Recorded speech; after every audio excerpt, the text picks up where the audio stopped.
Dandruff తో బాధపడుతున్నారా? ప్రిస్మస్ anti dandruff షాంపూతో మీ సమస్యకు శాశ్వత పరిష్కారం.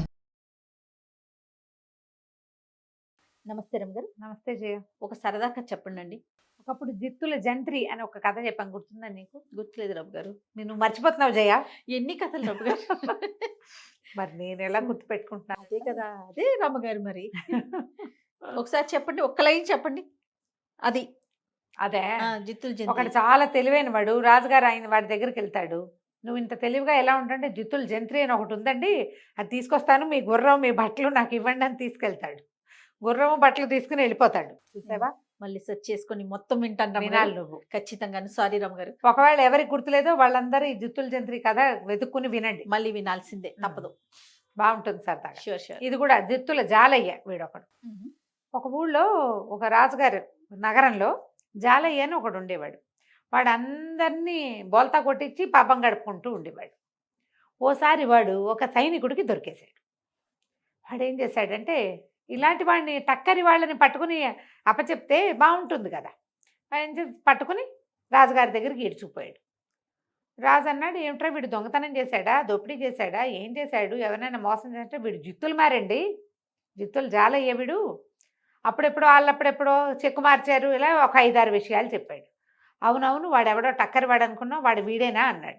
పెద్ద చేసిన మోసం లేదు, 10 రూపాయలు, 8 రూపాయలు, 25 రూపాయలు, 15 రూపాయలు, ఆ పూట భోజనము, ఓ 2 గుమ్మడికాయలు, 4 సొరకాయలు, అలాంటి వాటి కోసం వాడు అవతల వాళ్ళని బోల్తా కొట్టి చేసి కొట్టేస్తాడు. అది ఒక్కటనుకో ఎవరికీ తెలీదు. కానీ ప్రతి ఊళ్ళోనూ 10-15 అవుతున్నాయి అనుకో, ప్రతి సందులోనూ ఓ 4 అయితే కొన్నాళ్ళకి ప్రచారంలోకి వస్తాయి. అట్లా ఈ జాలయ్య ప్రచారంలోకి వచ్చేసాడు. జిత్తుల జాలయ్య వాడి పేరు. ఓకే. మహానక్క జిత్తులు వాడు వీడేనండి అని చూపించాడు. రాజుగారు అన్నాడు, ఏమిటో అంత తెలివి నీకు?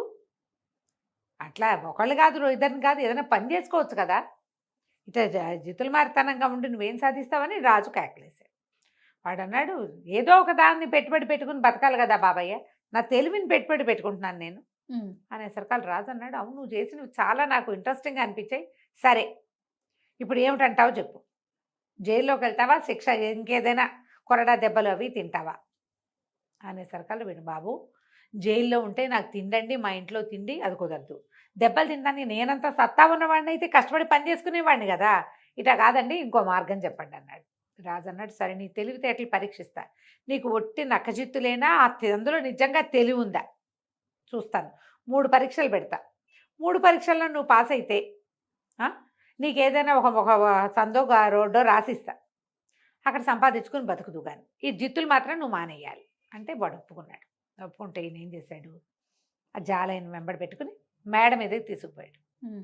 దూరంగా ఒక రైతు పొలం దున్నుతుంటే నేను అన్నాడు, ఆ రైతు, నేను రోజు సాయంకాలం పూట 3 గంటల వేళ నిద్ర వస్తుందని పడుకోకుండా ఇక్కడ వచ్చి నుంచుంటా, వీడు రోజు దున్నుతో కనబడుతున్నాడు, చూస్తూ ఉంటా నేను, ఆ పొలం వాడిది, దున్నుతాడు, ఏదో చేస్తాడు, కొన్ని రోజులు గాయపిస్తాడు, మళ్ళీ ఏవో నీళ్లు పెడుతుంటాడు, వాడు ఒక్కడే పని చేసుకుంటాడు. ఓకే. పనే వాడికి, ఇంకో రెండోది లేదు.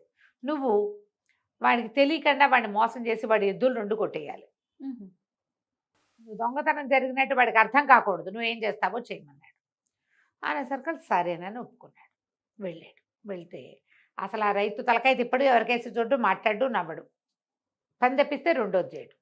వీడేం చేశాడు, జాలయ్యకి మంచి కంటెంట్, భలే స్వీట్గా పాడేవాడు. అయితే ఏమైంది, ఆ పక్క పొలంలో చెట్ల చాటును కూర్చుని సన్నగా పాడడం మొదలుపెట్టాడు.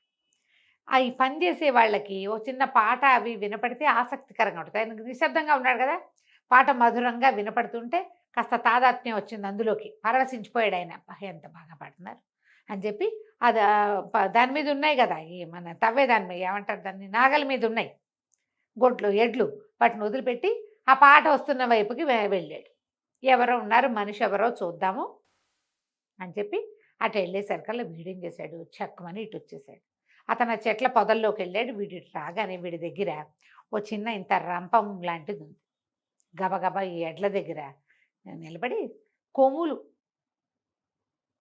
కోసేసాడు, ఎడ్లవి తోక కూడా కత్తిరించేశాడు. ఆ కొమ్ముకు వస్తే నొప్పి రాదు వాటికి, తోక కత్తిరించినా కూడా ఏదో మూలుగుతాయి కానీ పెద్ద సౌండ్ రాదు. గబగబా వాటిని ఏం చేశాడు, నాగల నుంచి ఊడదీసేసాడు. ముందు నిలబడి ఉన్నాయి, కోసేసాడు కొమ్ములు. ఆ కొమ్ముల్ని పక్కగా ఒక చోట కాస్త బురదగా ఉన్న చోట పాతి పెట్టాడు. తోక కూడా కనపడేలాగా పెట్టాడు. ముందు కొమ్ములు కొంచెం దూరంగా తోక. అది ఎట్టా కనపడుతుందంటే ఒక ఎద్దు ఆ బురదలో దిగబడిపోయినట్టు కనపడేలాగా పెట్టేశాడు. ఓహో పెట్టేసేసి ఈ 2 ఎడ్లని 2 చరుపులు తెచ్చి తోలేశాడు అడవిలోకి. పక్క పొలాల్లోకి తోలేసేసారు కల్లా. ఆల్రెడీ తోక కత్తిరించబడి ఉంది కదా! ఓకే. బాధగా ఉంది బయటికి. పారిపోయే ఛాన్స్ వచ్చింది అవకాశాన్ని అవి కాస్త వెళ్ళిపోయింది. ఆ, ఈ పాటగాడి కోసం అటు ఇటు తిరిగిన రైతు వచ్చే లోపల ఈ క్రియ చేసేసాడు. చేసేసి మళ్ళీ ఇంకో పక్కకి వెళ్ళి నుంచున్నాడు. ఈ రైతు వచ్చాడు దగ్గరికి. చూస్తే ఏముంది, నాగలేమో ఊడదీసింది, ఎడ్లేమో లేవు. అయ్యో ఊడ తీసుకుని పోయినాయా, ఏ పక్కకు పోయినాయని అటు ఇటు చూస్తే పక్కన బురద గుంటలాగా ఉంది. ముందున్నదే వాళ్ళకి తెలుసు. మామూలుగా ఎడ్లు అవి వట్టల్లోకి దిగవు, చక్కగా సాఫీగా నడిచొస్తాయి. అవును. తను ఆశ్చర్యపోయి వెతుక్కుంటుంటే మన ఈ జుత్తులు జాల ఉన్నాడు కదా, వాడు అప్పుడే వస్తున్నట్టుగా మొహం పెట్టి, ఏంటన్నా వెతుకుతున్నావు అన్నాడు. నా గొడ్లు కనపడలేదు తమ్ముడు, ఇందాక ఇక్కడే ఉండాలి 2 ఎడ్లు, పొలం దున్నుతూ ఉన్నాను, ఎటుపోయినాయో ఏమిటో అంటే ఇతను అన్నాడు, అదేంటి భూమిలోంచి వచ్చినట్టు కనపడుతున్నాయి, దిగబడిపోయినాయేమో చూడు అన్నాడు. వీడు పోయి కొమ్ములు పుచ్చుకుని లాగేసరికి కొమ్ములు ఊడి చేతిలోకి వచ్చాయి. పైన పాతి పెట్టినవి రావు, తోక పుచ్చుకుంటే తోక వచ్చేసింది. నేను నిర్ఘాంతిపోయి అయ్యో లోపల కూరుకుపోయి కొమ్ములు ఊడిపోయినాయి నా ఎడ్లకి, ఇంకేం చేస్తాను, నా పొలం పని అంతా పాడైపోయిందని ఆ రైతు వెళ్ళిపోయాడు. దొంగతనం జరిగిందేమోనన్న ఊహ కూడా రాలా అతనికి. బురదలో దిగడిపోయినాయి అంతే అనుకున్నాడు పాపం. ఇంకేం చేస్తాడు, వెళ్ళిపోయాడు. ఆ మేడ మీద నిలబడి రాజుగారు ఇదంతా చూస్తూనే ఉన్నాడు. ఓరి వీడి తెలివి, వీడి దుంపదేగా అనుకుని, మన వల్ల కదా ఈ పరీక్ష అయ్యింది, అరే రైతుకి ఒక జత ఎడ్లు తోలండిరా అని చెప్పి ఒక జత ఎడ్లను తోలిచ్చాడు. కొన్నాళ్ళకి వాడి ఎడ్లు వాడికి దొరుకుతాయి. ఈ లోపల రాజుగారి వల్ల వాడు నష్టపోకూడదు కదా. సరే ఏం చేశాడు, బాగానే ఉంది. మళ్ళీ రాజుగారి దగ్గరికి వచ్చాడు. సరే రాజుగారు అన్నారు, భలే గెలిచావు, చాలా తెలివి నీకు. సరే మనకి పంచకళ్యాణి గుర్రం ఒకటి ఉంది, అశ్వశాలలోకి వెళ్ళి దొంగతనం జరిగిందని అర్థం కాకుండా గుర్రాన్ని తీసుకురావాలి నువ్వు. ఓకే అంటే తెస్తానండి అన్నాడు. ఈ ఫస్ట్ టైం చూసిన వ్యవహారం మీద రాజుగారికి పుట్టాడు అనుమానంగా ఉంది, అమ్మో వీడు సాధించేస్తాడని. అక్కడి అశ్వశాలలో వీళ్ళు ఉంటారు గుర్రం కాపలా వాళ్ళు, ఒరే ఇవాళ రాత్రి మన గుర్రం దొంగతనం చేయబడే అవకాశం ఉంది, మెలకుగా ఉండండి, గుర్రం జాగ్రత్త అని చెప్పాడు. వీడేం చేశాడు, అటు తిరిగి ఇటు తిరిగి ఒక సైనికాధికారి గారి ఇంట్లో చొరబడి, ఆయనకి వాళ్ళకి బట్టలు ఉంటాయి కదా సైనికాధికారి గారు, ఆ బట్టలు సంగ్రహించుకుని రాత్రి బాగా 1 గంట 2 వేళ ఓ సంచి భుజాన్ని వేసుకుని సైనికాధికారి బట్టలతోటి వెళ్ళాడు. వీడు వెళ్ళేసరికి ఆయన నడిచొస్తున్నాడు, ఈ వేషంలో ఉండి నడిచొస్తున్నాడు. మొత్తం అశ్వశాలంతా దీపాలు వెలిగించున్నాయి, అందరూ సిద్ధంగా నుంచునున్నారు కర్రలు పుచ్చుకుని. ఇట్లా ఒకడు పంచకళ్యాణి మీద కూర్చుని ఉన్నాడు. ఈ గుర్రాన్ని ఎటా కొట్టేయటం, అక్కడి నుంచి సైనికాధికారి బట్టలు రాత్రిపూట మొహాలు ఏం కనబడతాయి, శిరస్త్రాణాలు ఉంటాయి. అబ్బా ఎంత బాగా ఉన్నారా మీరంతా మెలకుగా, సమయం గడిచిపోయింది, రాజుగారు చెప్పారు ముహూర్తం దాటిపోయింది, ఇంకా ఏమీ దొంగతనం అవ్వదు, ఏమవ్వదు, మీరు ఇంతవరకు కాపలా ఉన్నందుకు ఇదిగో మీ అందరికీ ఇదిగో ఈ బుడ్లు పంపించారని చిన్న చిన్న సీసాల్లో అందరికీ డ్రింకులు ఇచ్చాడు. అప్పట్లో కూడా మత్తు పానీయాలు ఉండేవి. అదే కదా. వీళ్ళందరూ తాగేశారు.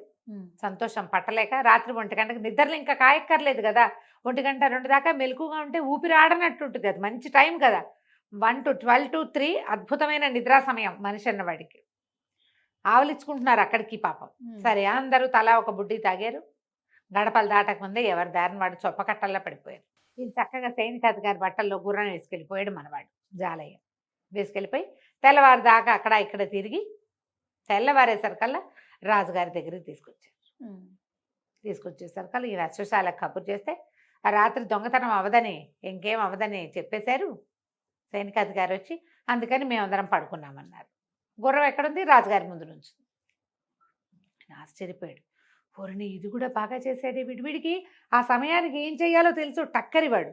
సరే ఓకే, 3వ పరీక్ష పెడుతున్నాను నీకు, రాణిగారి వేలు ఉంగరం కొట్టేయాలి నువ్వు. రాణిగారి వేలు ఉంగరం అంటే ఏమిటి, అంతఃపురంలోకి వెళ్ళి ఆవిడ ఉంగరం పుచ్చుకుంటే ఆవిడ ఊరుకుంటుంది, అదే కదా, అరిచి గోల్ చేయదు, ఉంగరం పట్టుకో నీ ఇష్టం, ఆ తర్వాత నేను నిన్నేమీ అన్నాడు. అన్నాక సరే బాగానే ఉంది. సాయంకాలం చీకటి పడ్డాక ఆ రోజు రాత్రి రాజు రాణి ఇద్దరు మేడ మీద కుర్చీలు వేసుకుని కూర్చున్నారు.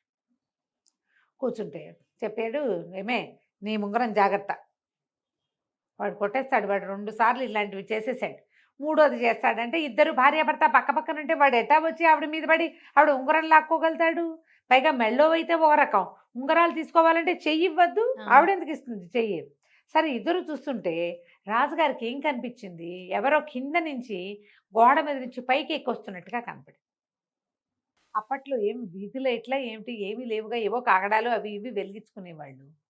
ఈయన ఏం చేశాడు, వంగి చూశాడు. చూస్తే పైకి కోట బురుజుకి, అంటే ఈయనుండే ప్రాసాదం తాలూకు బురుజుకి ఒక తాడేసింది, కింద నుంచి ఒక వ్యక్తి పైకి వస్తున్నాడు. ఈయన చూస్తూ ఉన్నాడు. ఆ వ్యక్తి దగ్గరకు వచ్చేదాకా వాడు ఇట్లా తాడు పుచ్చుకుని పైకి వస్తున్నట్టు కనపడతాడు. దగ్గర దాకా రాగానే ఈయన ఏం చేశాడు, అక్కడ బరిసెలు లాంటివి ఉంటాయి కదా, బరిసె మొనవైపు తను పట్టుకుని కర్ర వైపుతోటి ఆ మనిషిని ఇట్లా కొట్టాడు.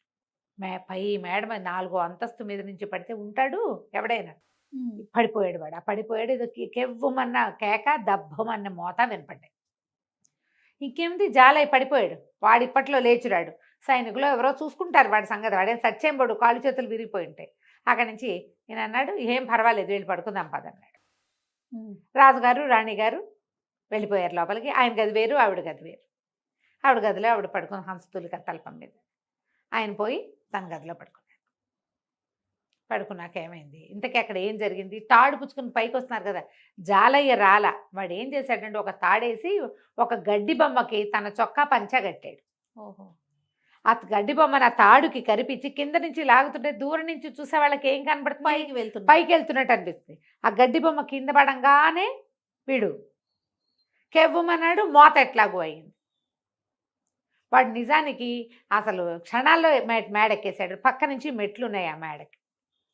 ఇది పడిపోగానే వాడి దారిని వాడు మెట్లు ఎక్కేశాడు. ఈ లోపల రాజు రాణి మాట్లాడుకుని ఎవరి గదుల్లోకి వాళ్ళు వెళ్ళిపోయారు. రాణిగారు అప్పటికే రాత్రి 12 అయింది. ఆవిడకి 9ంటికే పడుకునే అలవాటు. ఆవలింతలు వచ్చేస్తున్నాయి వాకిటో గాలి కూర్చునేసరికి.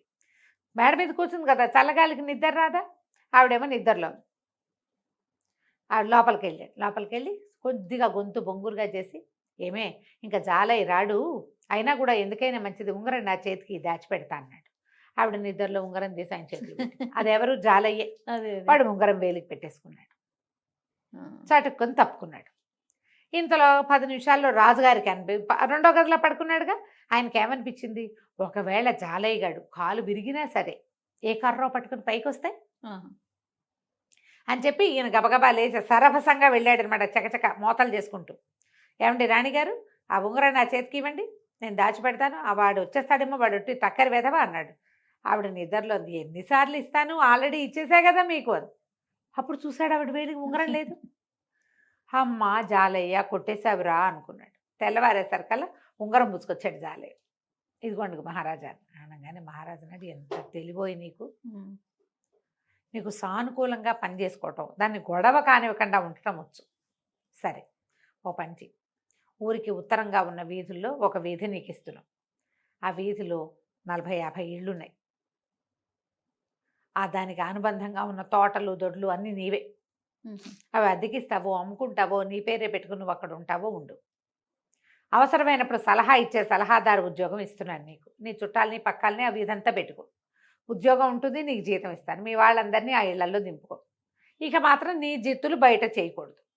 జిత్తులన్నీ రాజ్యానికి రాజుకే ఉపయోగపడాలని చెప్పి ఆ జిత్తులు జాలయ్య వీధి అని ఒక వీధి ఇచ్చి వాడికి గౌరవంగా ముంచుకున్నాడు. పాతకాలంలో ఇట్లా దొంగల్ని దోపిడీదారులని రాజుగా ఉపయోగపడేలాగా జీతాలు ఇచ్చి ఉంచుకునేవాళ్ళట. ఖలీఫా కథల్లో చూస్తాం మనం ఇట్లా. ఈ వనరాజుల్లో కూడా కొంతమంది చేసేవాళ్ళు. వీళ్ళు తెలివైన వాళ్ళు, వాళ్ళని విశ్వాసపాత్రులుగా చేసి ఉంచుకోవాలి, శిక్షించకండి. అప్పుడు వాళ్ళు తెలివితేటలు రాజ్యానికి ఉపయోగపడతాయి. అది తెలివి కథ కంచికి మనం ఇంటికి. నమస్తే రమ్మగారు. నమస్తే. సుమన్ టీవీలో మీ పర్సనల్ అండ్ బిజినెస్ ప్రమోషన్స్ కోసం కింది నెంబర్కి కాంటాక్ట్ చేయండి.